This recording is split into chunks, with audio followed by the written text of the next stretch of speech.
یعنی بہت کچھ ہوگا، اور وہ کچھ ہوگا جو ہماری سوچ سے بھی کہیں آگے ہو سکتا ہے۔ ناظرین، اس میں جو ہے وہ 19 سماعتوں تک عمران خان کے وکلاء نے جو ہے وہ دلائل دیے، اور اتنی ہی سماعتوں پر جو ہے وہ جو حکومت کی طرف سے یعنی پروسیکیوشن کی طرف سے دلائل دیے گئے، اور ان کو بتایا گیا کہ جی یہ ترامیم کتنی اہم اور کتنی ضروری ہیں، لیکن اس کے باوجود جو ہے وہ ان ترامیم کو ختم کر کے اڑا دیا گیا، ختم کر دیا گیا۔ یعنی اب اینٹی کرپشن کو بند کر دیا جانا چاہیے، FIA کو بند کر دیا جانا چاہیے۔ اس سے یعنی اب میں مجبور ہو گیا ہوں یہ کہنے کے لیے کہ اس موٹے سر کے اندر کسی گدھے کا دماغ ہے شاید، کہ اس کو یہ سمجھ میں نہیں آتی کہ یہ ایک سیاہ قانون ہے۔ اول تو اس نیب کو ہی ختم ہو جانا چاہیے، کیونکہ اس نیب نے ملک کی معیشت کو تباہ کیا ہے، برباد کیا ہے، ملک کی معیشت کا پہیہ بٹھایا ہے۔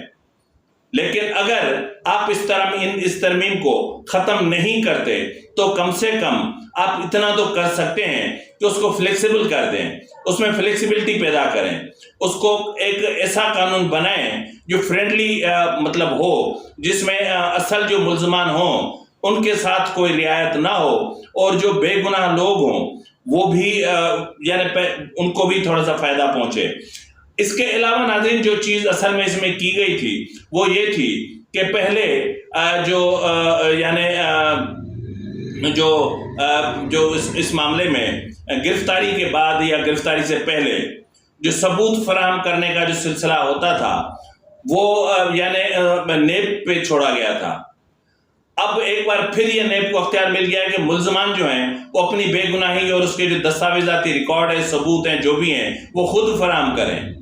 یہ یعنی ایک بھیانک قانون، گندا قانون، کالا قانون، جس نے اس ملک کو تباہ کیا، ملک کے ہمارے پولیٹیکل کلچر کو تباہ کیا، معیشت کو تباہ کیا، اور پاکستان سے جو ایک کریم تھی اس کو باہر بھیج دیا، اور پاکستان میں جو انویسٹمنٹ کا سلسلہ تھا وہ رک گیا، اور سارے انویسٹر دبئی چلے گئے۔ تو بہرحال جاتے جاتے فتنہ کھڑا کر گیا، جن کے ذہن میں شیطان کی سوچ پلتی ہو ان سے کبھی اچھائی کی توقع نہیں رکھی جا سکتی۔ شر اور خیر میں فرق کیا ہے وہ آج آپ کو سمجھ میں آ جانا چاہیے۔ بہرحال بندیال نے تو خیر جو کیا سو کیا، اب اس پر جو ریویو پٹیشن آئے گی اس کو بھی مد نظر رکھا جائے گا، اور جسٹس منصور علی شاہ کا جو اختلافی نوٹ ہے اس کو بھی مد نظر رکھا جائے گا، اور مد نظر رکھتے ہوئے اس کے حوالے سے جو نظر ثانی کی اپیل داخل کی جائے گی اس میں شاید کوئی اچھا فیصلہ آ سکتا ہے۔ ناظرین، یہاں پر میں آپ کو بتاتا چلوں کہ اسٹیبلشمنٹ اور نون لیگ کے درمیان تعلقات کتنے گہرے ہیں، کیونکہ اس وقت کی جو نگران حکومت ہے وہ نگران نہیں ہے، وہ اسٹیبلشمنٹ کے ہی اس میں کل پرزے ہیں، اس کو آپ نگران حکومت نہیں کہہ سکتے۔ تو اس میں ایک اضافہ کر لیا گیا ہے، یعنی آپ دیکھیں نا، اس میں یا تو باپ پارٹی، یا تو اسٹیبلشمنٹ، یا تو نون لیگ کے ہی لوگ ملیں گے نگران حکومت میں۔ پنجاب میں پوری میں نون لیگ کے لوگ بیٹھے ہوئے ہیں، اور یک طرفہ سب کچھ چل رہا ہے، وہاں الیکشن کمیشن کو نظر نہیں آ رہا۔ تو بہرحال الیکشن کمیشن کے اعتراض کے باوجود، خط لکھے جانے کے باوجود کہ ایسے وزراء کو شامل نہ کیا جائے کہ جو سیاسی اثر رسوخ رکھتے ہوں، یا سیاست سے یا سیاسی رہنماؤں سے جن کا کوئی ریلیشن شپ ہو، لیکن اس کے باوجود آج فواد حسن فواد نے حلف لے لیا۔ ناظرین، chief of army staff general Asim Munir نے معیشت کی بحالی کے حوالے سے جو اپنا بزنس کمیونٹی سے جو ملاقات کی تھی کراچی میں، لاہور میں، اس کے بعد کور کمانڈرز باقاعدہ متحرک ہو چکے ہیں، اور کور کمانڈرز سے یومیہ کے بنیاد پر فالو اپ لیا جا رہا ہے، اور کور کمانڈرز جو ہے وہ جو مافیاز کے خلاف، یعنی جس طرح گندم مافیا، چینی مافیا، ایرانی پیٹرول کا مافیا اور ڈالر مافیا، یعنی جو بھی معاملات ہو رہے تھے اس کے حوالے سے جو ٹاسک فورسز بنائی گئی تھیں وہ متحرک ہو چکی ہیں، وہ سرگرم ہو چکی ہیں، اور وہ کام کر رہی ہیں، اور یہ سب کچھ کور کمانڈرز کی زیر نگرانی ہو رہا ہے۔ اس وقت جو آپ ملک میں بحالی، معیشت کی بحالی کے جو اقدامات دیکھ رہے ہیں وہ کور اپنا چیف آف آرمی اسٹاف اور کور کمانڈرز کی نگرانی میں جو ٹاسک فورسز بنی ہوئی ہیں جو کام کر رہی ہیں، یہ ان کی مہربانی ہے. ادروائز ہم کیا کر سکتے تھے؟ ہم کچھ نہیں کر سکتے تھے. تو بہرحال جو ہے وہ اس وقت جو معاملات ہیں جو ہیں، لیکن اتنا میں آپ کو بتا دوں کہ establishment P M L N کی خواہش پر، یعنی P M L N, J U I F اور باپ پارٹی کی خواہش پر پاکستان پیپلز پارٹی کی سندھ میں بھی حکومت بنانے کے مخالف ہیں اور ان کو منع کیا گیا ہے، اور سندھ میں ایک ہنگ پارلیمنٹ بنانے کی جو ہے وہ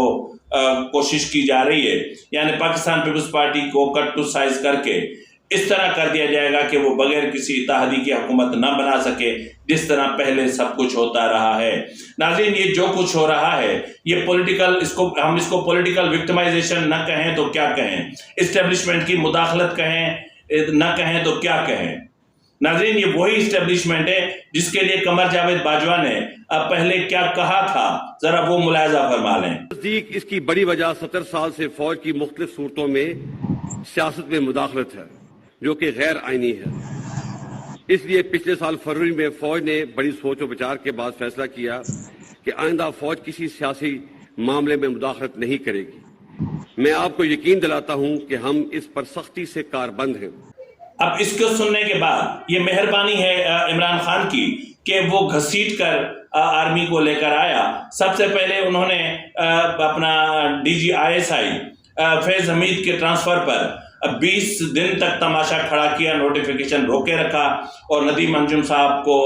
اتنا جو ہے وہ پولیٹیسائز کیا گیا کہ ابھی تک مطلب وہ ہے. اور اس کے بعد چیف آف آرمی اسٹاف کی تعیناتی کے حوالے سے جو لاہور سے اسلام آباد راولپنڈی تک کا مارچ جو انہوں نے شروع کیا تھا، تماشا مارچ جو تھا،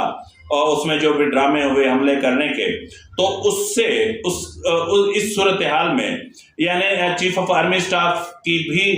حیثیت، شخصیت اور منصب کو بھی متنازع بنا دیا گیا، اور اتنا متنازع بنا دیا گیا کہ مجبوراً اس فوج کو جو اے پولیٹیکل ہونے کا اعلان کر چکی تھی واپس پولیٹکس میں آنا پڑا، اور ایک بار پھر پاکستان میں پولیٹیکل انجینئرنگ شروع ہو چکی ہے. اب پتہ نہیں آر ٹی ایس بیٹھیں گے یا کیا ہوگا، یا ای وی ایم مشینوں کے ذریعے سے نتائج بدلے جائیں گے.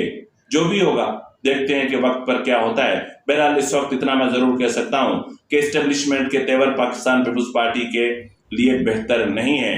اور میرے خیال میں اسٹیبلشمنٹ کی نظر میں سب کو ایک ہونا چاہیے. گڈ کاپ بیڈ کاپ کا کانسیپٹ ختم ہونا چاہیے. اچھا نواز شریف بیڈ کاپ، شہباز شریف گڈ کاپ، تو شہباز شریف نواز شریف ہوں گے تو ضرور، لیکن شہباز شریف ہمارے بہت قریب ہے جی، کیونکہ اس سے زیادہ کوئی فرما بردار مل نہیں سکتا تھا نا. یعنی میں نے کہا نا کہ کوئی نالی، گندے پانی کا جو نالا ہے، اور اس کی تعمیر کو چھوڑ کر باقی تمام شہباز شریف کے دور میں جو چیزیں ہوئیں اس کا کریڈٹ تو اسٹیبلشمنٹ کو ہی جاتا ہے، اس نے تو کیا ہی کچھ نہیں ہے. تو بہرحال ناظرین، اسی کے ساتھ ہی اپنے میزبان نواز بھٹو کو اجازت دیجیے. فی امان اللہ.